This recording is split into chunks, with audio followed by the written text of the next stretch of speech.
Bueno, seguimos en este programa que tiene mucho de lo que va a suceder en esta conmemoración, mejor dicho, de mañana 2 de abril, que se conmemora el Día del Veterano y los Caídos en Malvinas. Y en esta oportunidad estamos en comunicación con la hoy en día vicecomodoro Mónica Liliana Rodríguez, directora de la Unidad Docente de Enfermería del Hospital Aeronáutico Central, que pertenece a un reducido grupo de mujeres que fueron reconocidas oficialmente como veteranas de Malvinas recién en 2014. Muy buenas tardes, Mónica. Mabel Echavarría soy. ¿Cómo está? Hola, ¿qué tal, Mabel? Buenas tardes. Muy bien, muchas gracias. ¿Y ustedes? Muy bien también, y gracias por estar ahí. Bueno, lo que queremos destacar un poco, Mónica, es todo este trayecto que vinieron haciendo este grupo de mujeres enfermeras que trabajaron, veteranas de guerra de Malvinas, atendiendo a los heridos en el Hospital Reubicable de Comodoro Rivadavia. Contanos un poco, primero la experiencia de ese momento y después obviamente el camino que han recorrido, que todavía falta mucho. Hay un grupo muy pequeño reconocido como veteranas recién, decía, en 2014, hace unos 11 años nada más. Bueno, nosotras somos 14 enfermeras de la Fuerza Aérea que participamos en el conflicto desde Comodoro Rivadavia. Sí. Y reconocidas por vía judicial, solo 2. De las 14, solamente 2. Sí. Una está con un juicio bastante adelantado, pero hasta ahora solamente 2. El resto no. Ahora, evidentemente, tomo tus palabras de aquello de que se borró un poco una parte de la historia, ¿no? Al no reconocerlas y al no tener a este grupo de mujeres enfermeras que han trabajado ¿estuvieron desde el día 1, Mónica? No, el día 1, que sería el 2 de abril, sí. Como el resto de los argentinos nos enteramos por los diarios, sí, por la radio, por la televisión, pero no sabíamos absolutamente nada. A partir de que se recuperó nuevamente Malvinas, ahí se empezó a desarrollar todo el movimiento de la Fuerza Aérea. La Fuerza Aérea justo el año anterior, en 1981, compró el Hospital Reubicable a Estados Unidos. Justo, en agosto de 1981 llegó a la Argentina. Y bueno, entonces una de las cosas que tenía la Fuerza Aérea para dar en cuanto a salud en este conflicto fue el Hospital Reubicable. Sí. Entonces, como todas teníamos hecho el curso del Hospital Reubicable, nosotros al curso le llamamos al armado y desarmado de los módulos, porque son como containers, sí, que triplican su tamaño, y dentro de cada container están todo lo que es el equipamiento que corresponde a eso. Y bueno, eso se despliega de una manera especial, y a todas nosotras nos llevaron a hacer desde agosto hasta marzo los cursos para aprender a armar y desarmar el Hospital Reubicable. Increíble eso que pasó antes de tantos años después, ¿no? Ahora, ¿cómo se enteran, sí, o cómo les dicen a ustedes que tienen que ir y cuándo llegan a Comodoro Rivadavia, Mónica? Nosotras, bueno, como te dije, éramos 14 y nos dividieron en grupos. Estábamos divididas en 3 grupos. Un grupo fue al principio con el hospital, mientras se llevaba el hospital, que se lo llevó en vehículo en camiones, hasta Comodoro Rivadavia, y ahí también se desplegaron 5 o 6 enfermeras, fueron también con el hospital. Sí. Enfermeras mujeres, después había varones que eran auxiliares de enfermería. Ajá. Las enfermeras éramos nosotras. O sea que ustedes llegan unos 25 días después. Perdón. No, mucho antes. El hospital habrá tardado 2 o 3 días en llegar, así que Sí. yo creo que yo no fui en el primer grupo, pero creo que el primer grupo debe haber estado allá por el 9 de abril, ya estaban allá en Comodoro Rivadavia. Ah, ok. Y en tu caso llegás el 27 de abril. En mi caso llegó el 27 de abril, sí, tal cual. Ujú. Bueno, Y me quedo hasta el sí, 14 de junio. hasta el 14 de junio. Ajá. Bueno, me decía que todavía hay una que está en juicio. A ver, ¿cómo tuvieron que ir a la justicia para que se las reconociera como veteranas de guerra? No, la Fuerza Aérea y el Congreso de la Nación nos reconoció como veteranas de guerra. Tenemos diploma de la Fuerza Aérea, diploma del Honorable Congreso de la Nación, donde dice que somos veteranas de guerra. Nos dieron la medalla de veteranas de guerra, Sí. pero después hubo una resolución en la época del gobierno del doctor Alfonsín, donde no se les daba la pensión solamente a los que estuvieron en la isla, no al resto de los que nos habían llevado para participar en la guerra. Correcto. ¿Y esa distinción y ese reconocimiento se los dan cuándo? ¿Finalizada la guerra? No, pasaron unos años, habrá sido más o menos en el 91. Ok. Y entonces después con la resolución de Alfonsín, obviamente ustedes quedan sin esa pensión porque no estuvieron en territorio, estuvieron en Comodoro. Claro, solamente una de nosotras cruzó a la isla. Ajá. Y esa es ¿quién es la persona que está realizando vía judicial el pedido de reconocimiento? En estos momentos tenemos 2 de las nuestras que fallecieron. Habían iniciado, una estaba en Alemania, había iniciado el juicio y el juicio le salió una semana después que falleció. Así que no pudo hacer uso de esa pensión. Y la otra compañera no le llegó el juicio. Y en la actualidad el resto todas están haciendo juicio. O sea que todavía esa es una deuda pendiente que tienen con ustedes. Sí. Llegaste el 27 de abril a Comodoro Rivadavia. ¿Y cuándo fue el 1 de mayo? Dice que tuvieron ese bautismo de fuego de la Fuerza Aérea.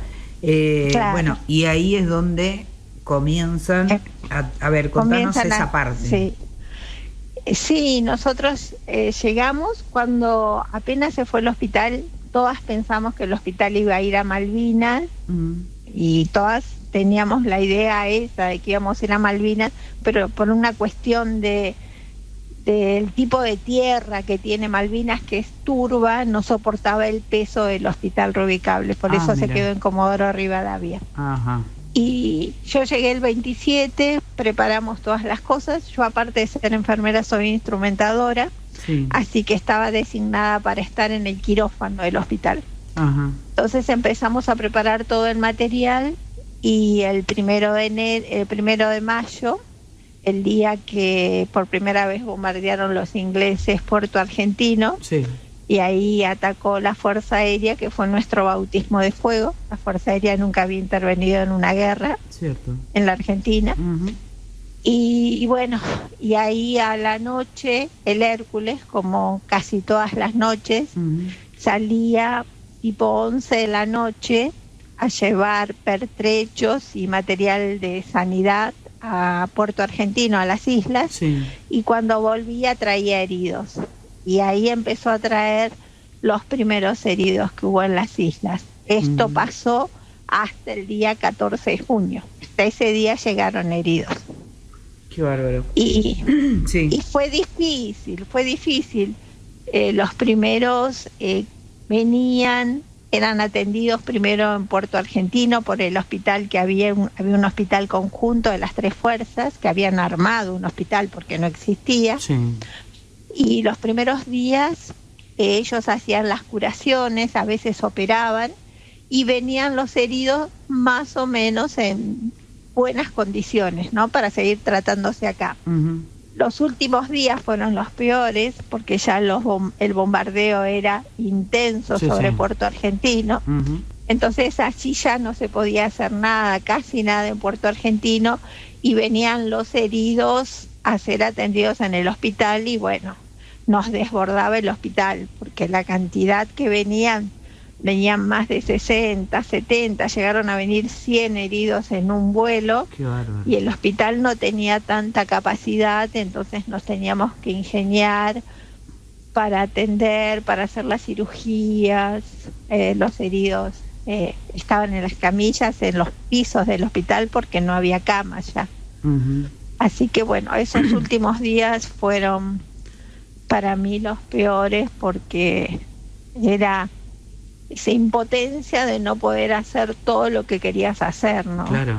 No, y ante tamaña cantidad de gente. Además, la situación, bueno, evidentemente, primero imagino que la mayoría sería gente muy joven. La mayoría eran chicos de 18 años que habían terminado la conscripción o que estaban en eso.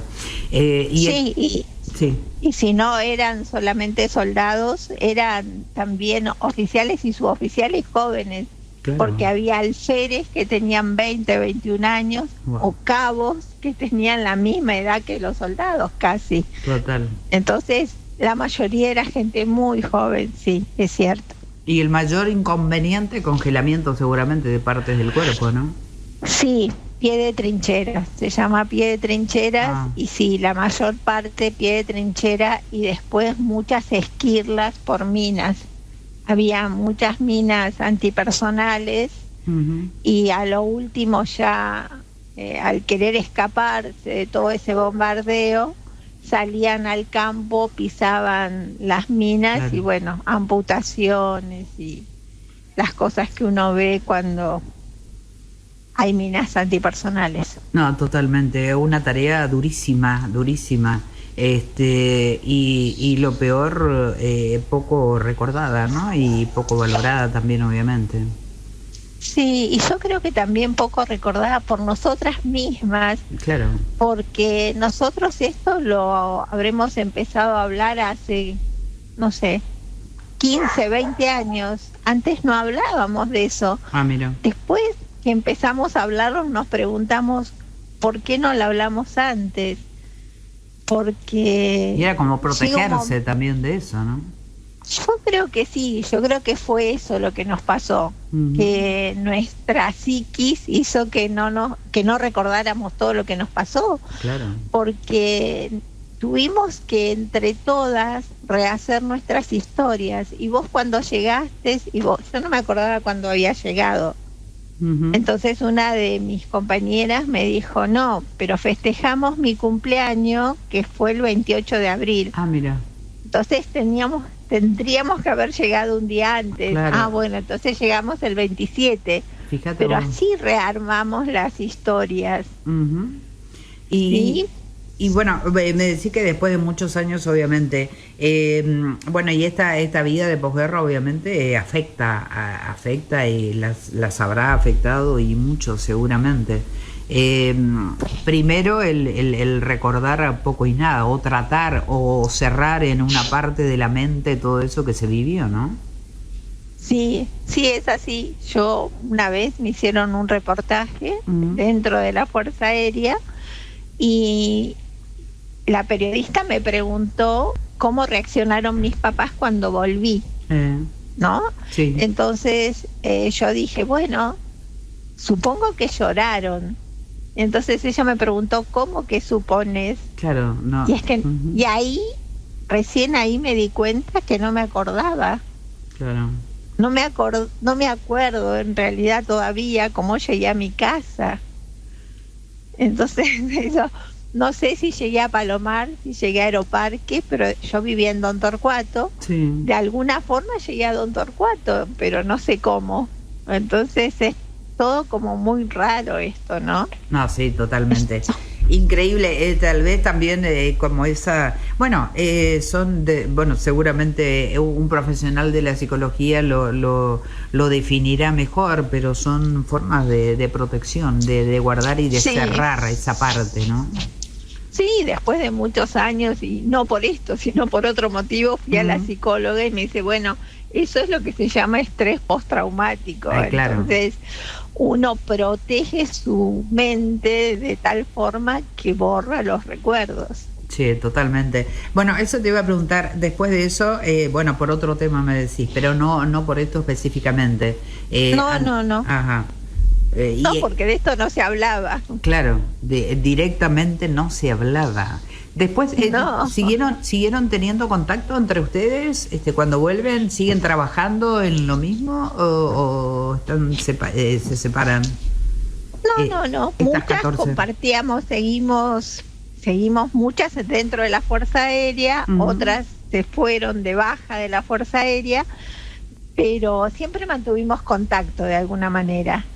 Y las que trabajamos dentro, seguimos trabajando juntas, tampoco hablábamos del tema. Qué bárbaro, ¿no? Yo cuando fuimos a Comodoro Rivadavia era cabo principal. Después tuve la oportunidad de pasarme oficial en el año 84, sí. Fui a Córdoba, hice mi curso, egresé como alférez de la Escuela de Aviación, y pasaron los años. Yo ahí estuve 6 meses con médicos, con compañeros míos, con camaradas, sí. Y nunca hablamos del tema. Y después, ahora, hace 20 años, esto yo te estoy diciendo en el 84, sí. Hace 20 años que surgió todo esto, me dicen, pero Mónica, ¿por qué nunca nos dijiste que estuviste en Comodoro Rivadavia por lo de Malvinas? No, porque... No sé, no tampoco se hablaba, yo no se tampoco decía. Claro, tampoco yo lo sé, decirle Mónica, tal vez la sabiduría de la protección de la psiquis hace que se borren esas cosas, ¿no? Pero bueno, es una parte más que importante e impactante de tu vida, obviamente, como profesional, sí. En este sentido de la Fuerza Aérea, ¿no? Es que esa experiencia es incomparable, gracias a Dios, con ninguna otra, porque nunca más tuvimos una guerra y espero que nunca la tengamos. Entonces lo que se vive en una guerra es totalmente diferente a lo que se puede vivir en una guardia, la peor guardia que se te ocurra de cualquier hospital. Totalmente. Y además me decís que hasta 60 o 100 chicos o personas o jóvenes en una noche. ¿Cuántas personas estaban ahí como para atender a estos heridos? Nosotras éramos 6, 7 enfermeras. Sí. Nada más para todo eso. Había médicos y después estaban los otros, decíamos enfermeros militares, pero que en realidad eran auxiliares de enfermería.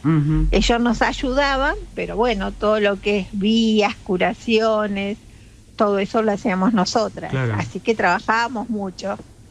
Trabajábamos a veces sin dormir, porque los aviones llegaban a las 2, 3 de la mañana. Claro. Entonces ya, si salió un avión, sabías que en algún momento venía, entonces ya estábamos esperando, y bueno, mientras se atendían los pacientes y todo lo demás, después alguien se tenía que quedar, si quedaban internados, y bueno, ya pasaba toda la noche. Bueno, y en ese momento, o sea, después era el no hablar, para que ese dolor, porque no sé cómo se vivirá en ese momento, ¿no? O si uno puede despegarse de tanta tragedia, de tanto dolor, de tanta impotencia, como decías también, porque no se puede atender a todas las personas juntas, ¿no? Y evidentemente los necesitaban todos, que se buscaba lo más urgente y era lo que se iba atendiendo, o cómo hacían, cómo se organizaban. Claro, sí, cuando bajaban del avión los heridos había un grupo de médicos y enfermeras que hacían lo que se conoce como triage. Ajá, sí. Entonces los heridos más leves iban a un hangar que estaba ahí al lado de la pista, sí. Y los más graves venían al hospital. A mí me tocaba el hospital. Claro, los más graves, los casos más urgentes. los más urgentes porque, bueno, estaba la guardia y estaba el quirófano. Entonces, venían allí los más urgentes. Y en ese momento, sí. Sí, después en Comodoro Rivadavia, aparte de nuestro hospital, había un hospital de ejército que tenían ellos, y el hospital de IPF trabajaba con la Armada. Entonces nosotros veíamos a los heridos, los clasificábamos, y de acuerdo a la clasificación, los de Fuerza Aérea se quedaban en el hospital nuestro, los de ejército iban al de ejército, siempre y cuando no tenían que ser derivados, y los de la Armada. Si estaban muy graves y tenían que ser derivados, se dejaba en el hospital nuestro, de allí subían a un avión y nosotros lo trasladamos donde tenían que ir, a Buenos Aires, a Bahía Blanca, a Puerto Belgrano. De acuerdo a la característica de herida que tenía cada uno, seguramente. Claro, sí, tal cual. Bueno, es una experiencia, sí, evidentemente sumamente traumática.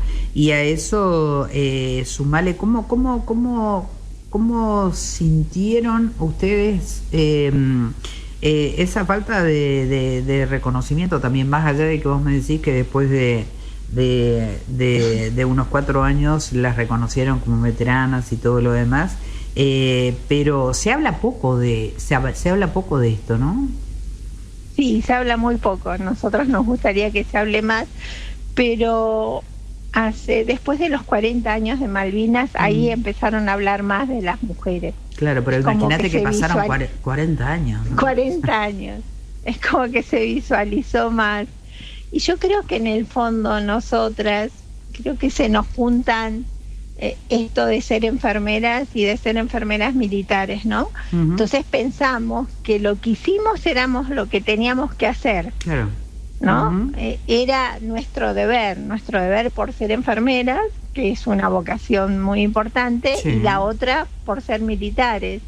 Era como que nuestra función era esa. Claro. De alguna manera, cuando uno jura la bandera, jura defenderla hasta perder la vida.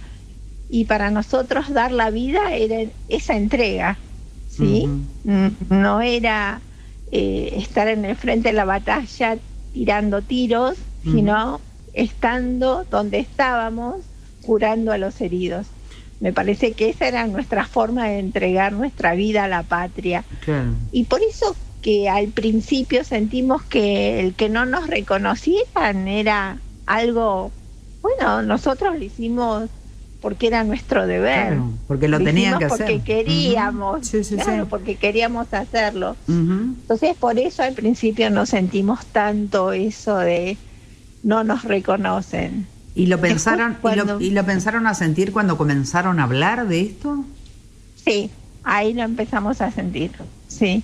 Claro. Sí, ahí empezamos a sentir el no reconocimiento. ¿Cómo que no saben? ¿Por qué hablan de los hombres y no de nosotras? Si nosotras también estuvimos. Totalmente. Entonces, bueno, hay una película que hicieron 2 colegas nuestras, dice nosotras también estuvimos, y es eso. Nosotras también estuvimos, y un poco es como que nos querían borrar de la historia, ¿no? Claro, y esa película y después un libro escrito también es una forma de visibilizar la labor, porque más allá de la responsabilidad y del hecho de ser enfermeras y también formar parte de la fuerza, y un trabajo que tenían que hacer, como decís, evidentemente han hecho una cosa extraordinaria y han sido un elemento sumamente importante en la conformación de todo lo que sucedió en Malvinas, aunque no hayan estado en la isla, estando en el continente, pero atendiendo a todos estos heridos y viviendo esa situación. ¿Siempre contaron con los elementos necesarios desde el punto de vista de remedios y de cosas así, Mónica, o no? Sí. Nosotras sí contamos con elementos. Es más, nosotros preparamos el material para mandar a las islas. siempre se mantenía contacto el director de nuestro hospital con el director del hospital que estaba en Puerto Argentino, sí. Y él decía lo que necesitaba y nosotras preparábamos el material para mandarlo a las islas. ¿Sí? Bueno. Sí, material siempre contamos. Por lo menos eso nos faltó, ¿no? Desgraciadamente a los chicos que estaban en las islas les faltó mucho. Claro. Desde comida hasta abrigo, ¿no? El tema del congelamiento de los pies es una cosa increíble porque, bueno, más allá del frío que hace y más allá de que estaban expuestos, obviamente, tampoco tenían los elementos necesarios como para que no sucediera de una manera tan drástica eso, ¿no? Tal cual.